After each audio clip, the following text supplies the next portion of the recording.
What's going on, you guys? Like, welcome you guys to the channel. It's your boy Big Dog back with another one take review. And today I got one for Vivo, which is a story about a kinkajou from Cuba, who's trying to deliver a message to his owner's former lover in Miami. Yeah, that's exactly what it is. And at some point, I was just watching like, okay, I don't know what this is, but I seen Lin-Manuel Miranda was in it, and like he voices the kinkajou Vivo, uh, and like there's a couple other people in here that I'm like, okay, this should be fun, and that's exactly what it is. It's like a nice little movie. I think I forgot who. I think it's Sony Animation. If it's Sony Animation, shout out to Sony Animation because Sony Animation I think also did another film this year, Mishers vs. Machines, which I absolutely love. And this one was like a fun joint.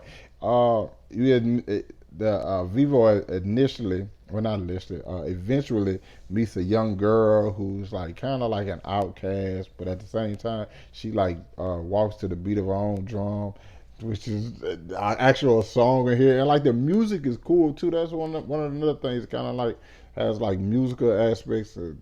At some points, it's a musical, and just like it's an adventure because you have Vivo, who's not necessarily doesn't necessarily like this little girl just because he's not necessarily connected to her. It's not they don't really have any prior relationship to after a certain point in the film, and like she's way too energetic and spontaneous and impulsive for him. And he's kind of like a guy, well, the kick is, I'm calling him like he's a person, but like Vivo is kind of like about order and like, going through a plan. And that's not what this little girl is like. I don't know why I keep calling her little girl. I can't think of her name for the life of me though. But she was just like always on go, and it was one of the most fun things about her. Oh my God, I can't even find the names, but nonetheless, like she was, like I said, she was on go, and like she has this own her own thing going with these like scouts, which is a very funny element to the film.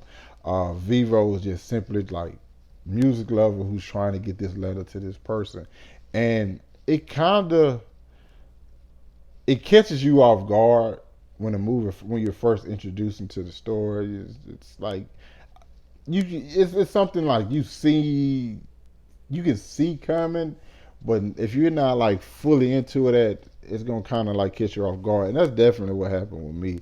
Like the intro of this thing kind of caught me off guard, and I was kind of sad at a certain point, and then but like the journey between these two, the obstacles they have to face, because they're going from once, like I said, this is a kinkajou who went from Cuba, Key West to Miami. You know what I'm saying, just to deliver a message to someone, and and you have this musical journey. You have this musical adventure with this crazy little girl who's very weird, very very weird. But like you enjoy her. So overall, I think the film is really good. I think it's just something you sit down with your family and watch. Um, it's a real family oriented thing. The music is good and it's catchy too. That's one thing. Like sometimes music can be good, but you can't necessarily sing it. But this they have a couple of tunes on here that you can really rock with. So and I expect that whenever Lin Manuel Miranda's involved with something like wow. So yeah, I enjoyed the hell out of it. To be honest, the more I talk about it, I think the more I realize how much I actually really did like the film. So overall, I'm gonna have to give Vivo a B, and it's on Netflix too. So if you just need something for you and the family to watch, just sit down and watch Vivo, man. It's pretty fun. So yeah, there's my review for it. If you've seen it, let me know what you thought about it down in the comments. Hit that like button, subscribe to my channel. Thanks for watching the video. Hope you guys are staying safe, and I'll catch you with you guys later. Peace.